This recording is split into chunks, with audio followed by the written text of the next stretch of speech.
Tell me a little bit about how Drake ended up on this record. You DM'd him for feedback.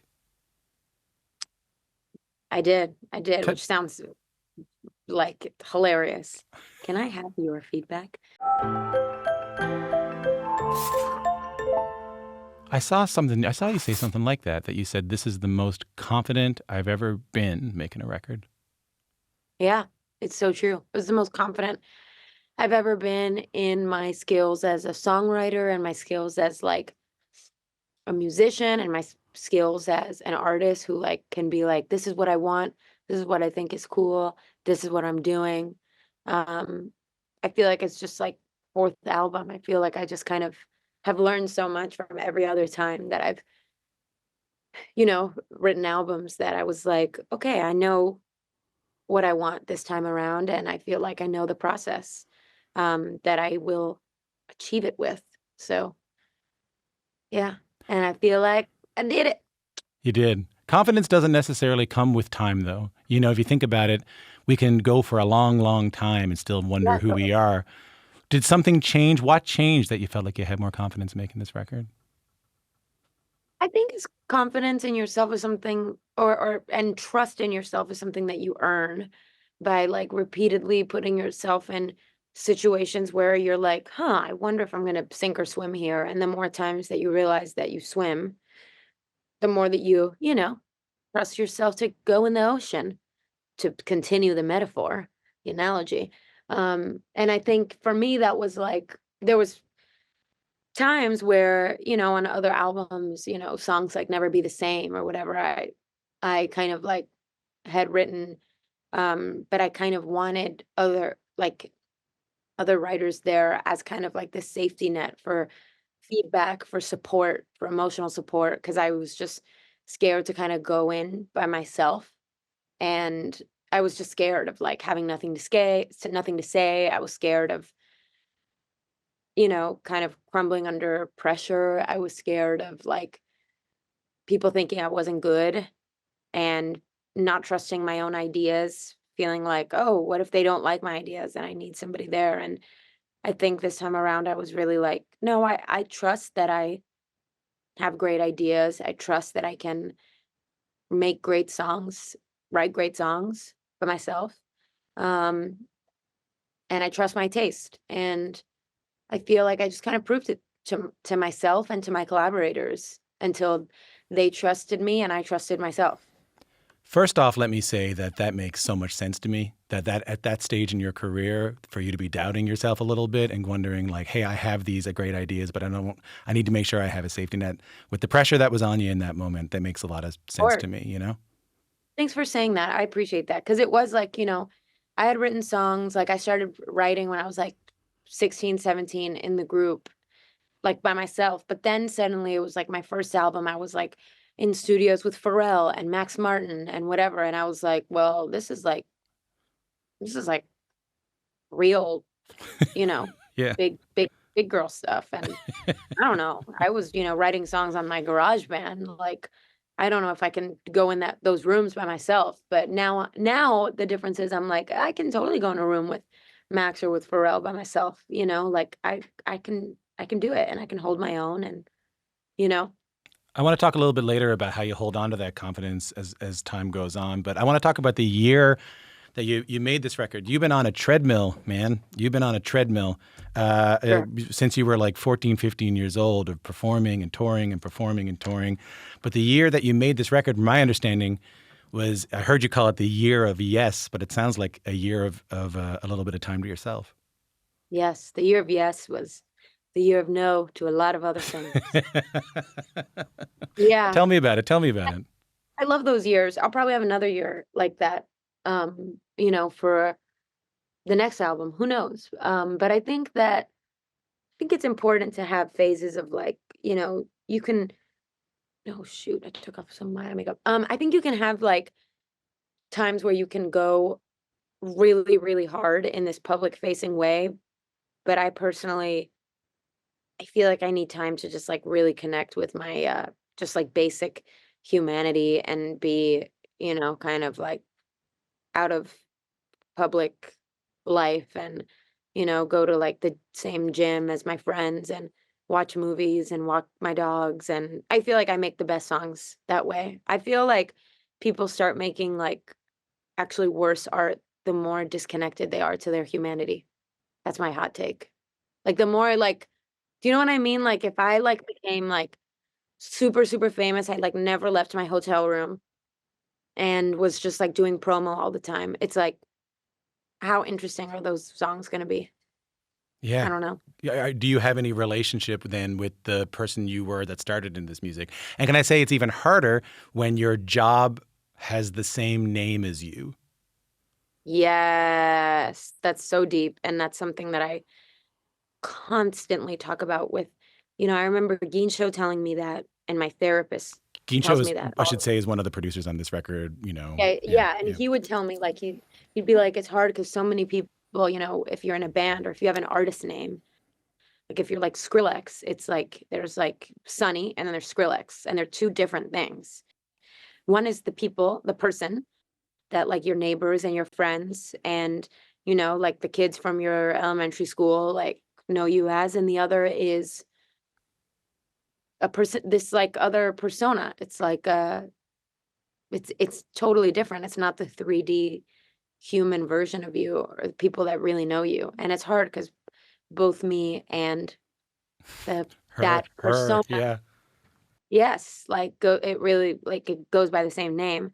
So it's tricky. I always have to remind myself, like, that is the Camila they're talking about is not necessarily like me because you don't completely know me.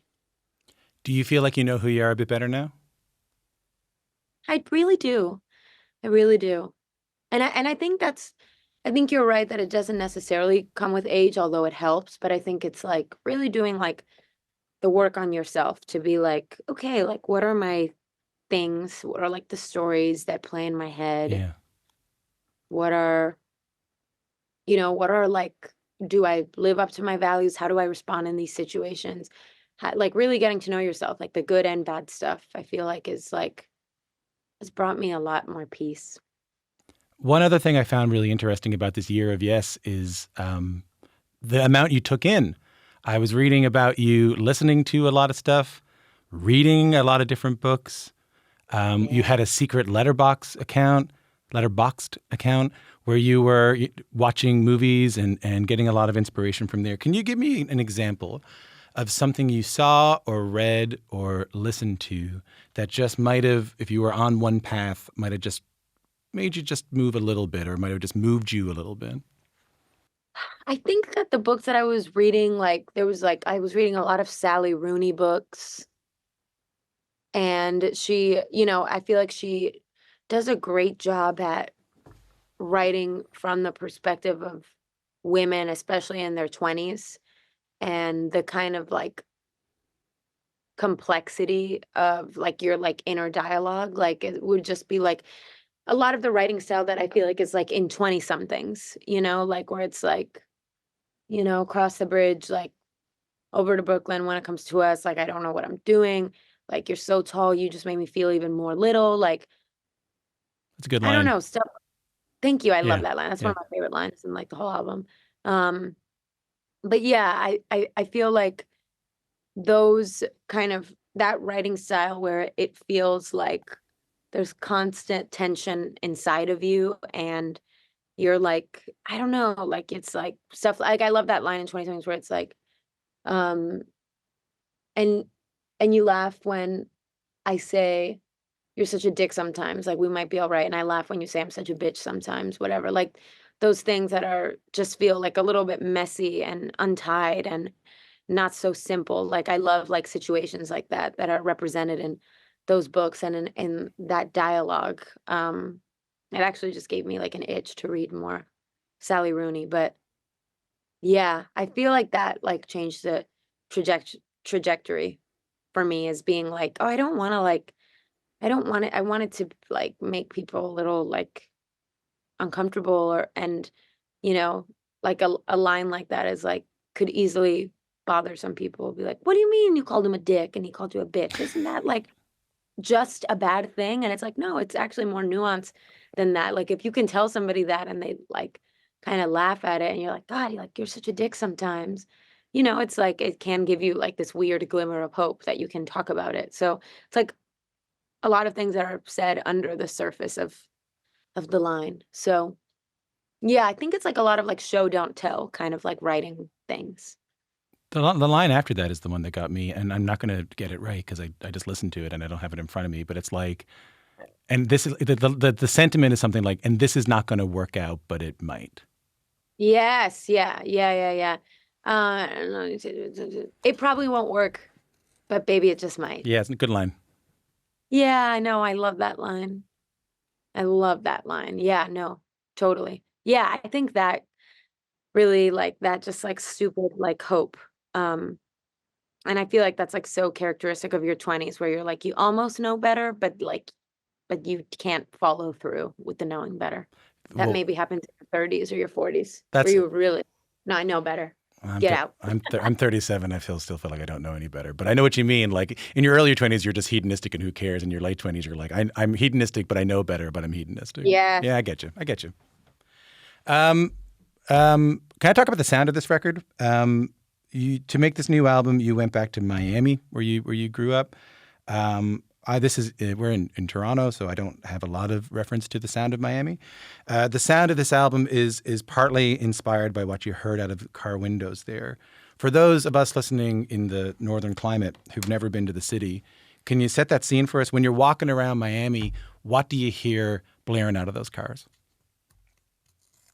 You hear a lot of Bad Bunny. You hear a lot of Drake.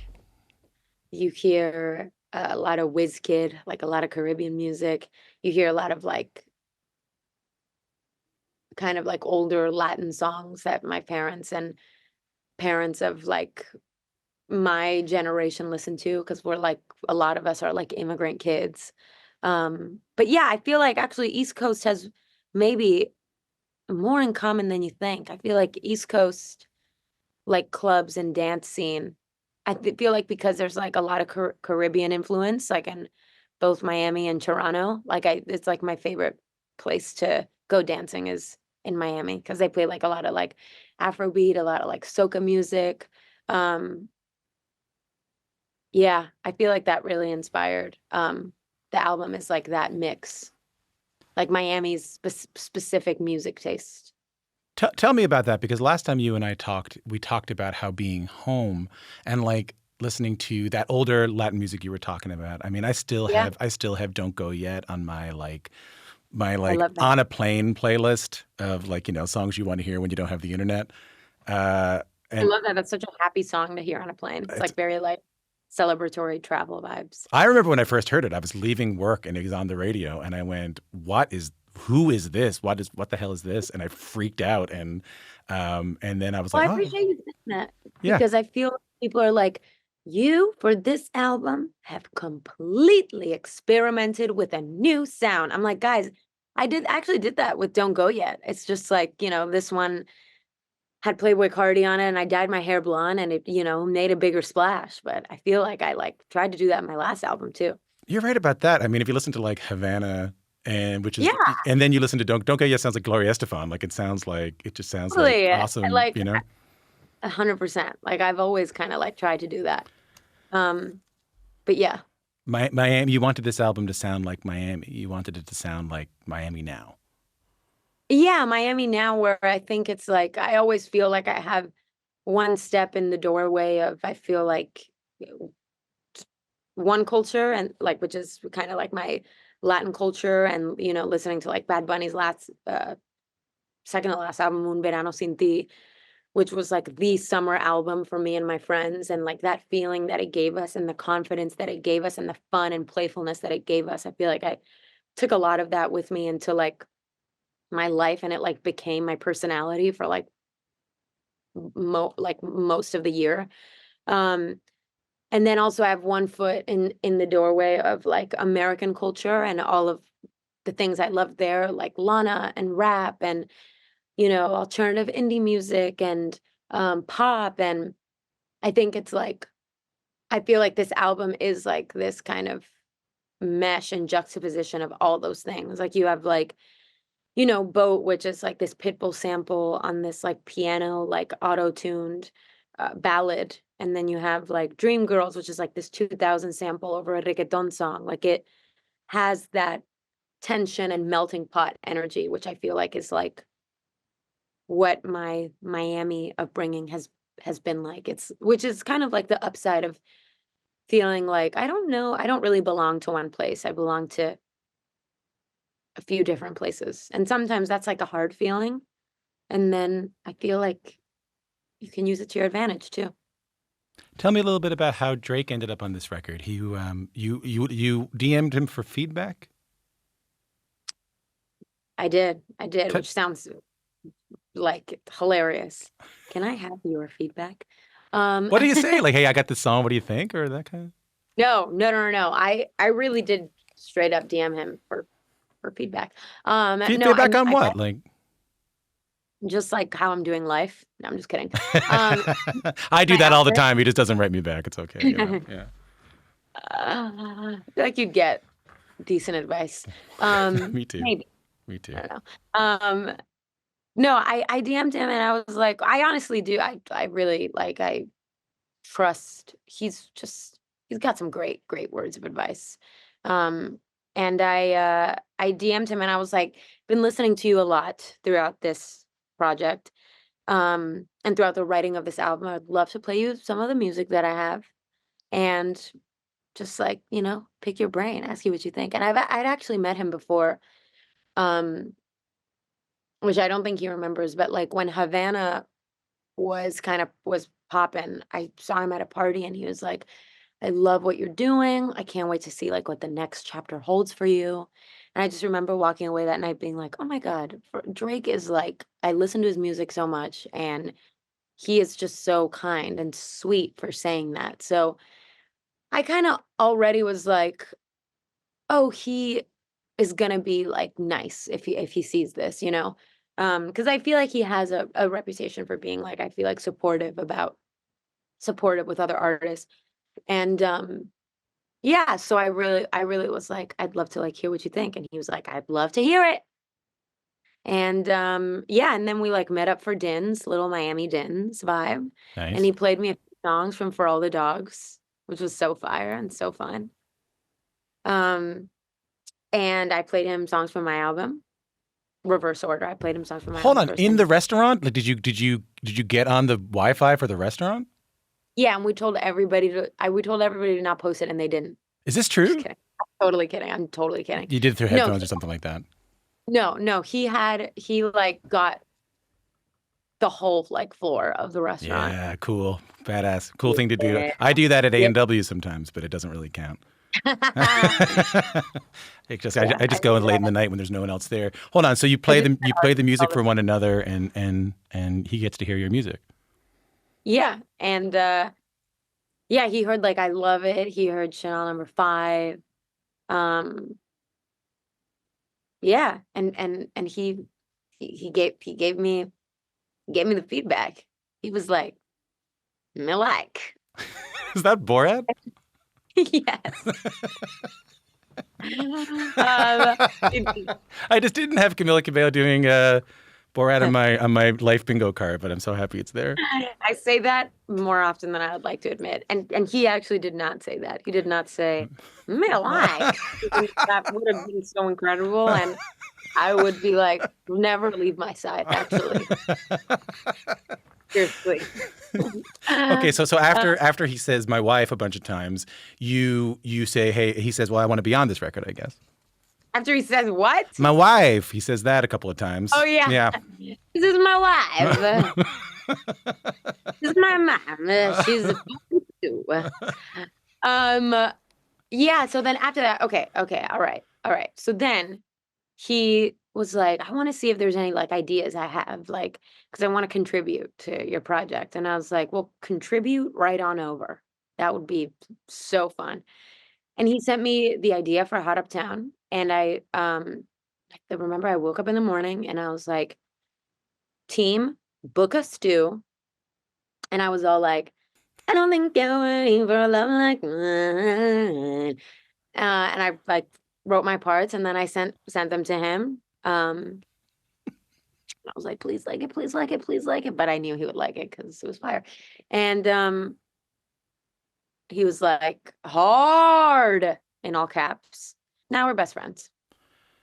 What can I say? But listen, I'm happy to hear of a burgeoning best friendship, but that's A little lag. yeah. It is. I was not expecting.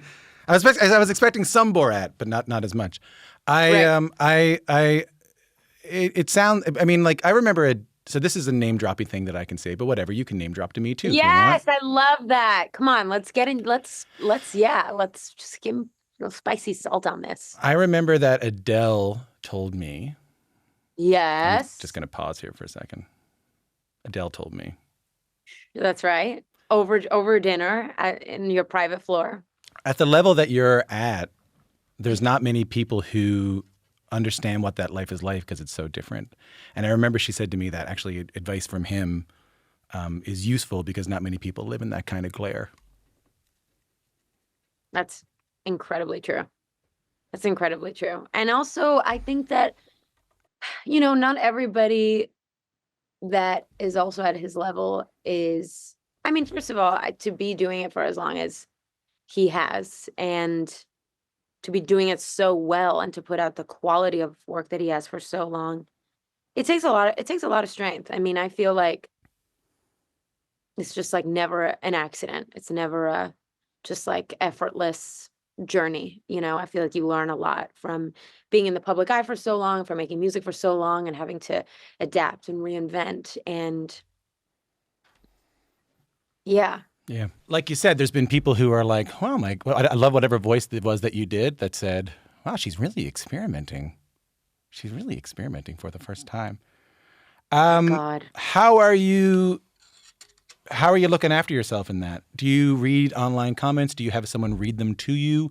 Do you avoid it altogether? What's your hygiene with the way the internet talks about you and your music? You are just the best. I can just from how you phrase that question, I just wanted to say Thanks, man. that. Yeah. Um, no, because it's true. And hygiene is the perfect word, because it just really does feel sometimes if I don't have the discipline on a day to not be online, which is what I try to practice, is to not read comments. Right now I see some TikToks of myself on my algorithm because I'm reposting a lot. But even then I'll like scroll something, I'll see my name, and I already know it's not from a fan, and I'll just like scroll really quickly down because I'm just like, I do not want to see it. I feel like the internet is particularly mean nowadays. There's just like very weird negative energy, not just like towards me, but sometimes I'll like look at a video and I'll look at the comments, not necessarily of me, of like another, celebrity or whatever, or public figure or whatever. Celebrity is a weird word, but it is what it is. And I'll be like, wow, it'll be just like somebody doing something incredibly harmless, like just like wearing a cool outfit. And like 95% of the comments will just be like, just so vicious. And I'm Yeah. just like, the internet is so mean. Yeah. And in a weird way, it's helpful in the sense that I'm like, oh, it's just like not personal. Like it's like whenever I see things about me, I always like will think that I am like the person that like it's like unique to me, or like whatever. And I just like remind myself, like, no, we're just kind of in a weird time. But my hygiene is my mom will send me sweet comments from fans. And then there's even times where I'm like, I don't want to read more about myself. Like it's a lot, and it's like overstimulating. But yeah, I do try to like soak it in. I'm sorry, soak it in, Yeah. let it soak in. Yeah. Yeah, soak it in. Yeah. Um, The good stuff. yeah, soak in the good stuff. And yeah, so I'll read some sweet comments. But yeah, there's definitely things that frustrate me, or like the narratives that kind of people run with, and I just want to like smash my phone into a bajillion pieces. But at least I get to make music that I really like and talk to cool people like Oh, you. aren't you nice? I hope that whatever you learned in that year of silence or that year of yes, you're able to hold with you. And I think you're right. You're releasing music in a weird time right now. But it's really great music, and I hope you can cut the noise out. And it's lovely to meet you. Thanks for making the time. Thank you for saying that. I really appreciate that. Thank you for your great energy.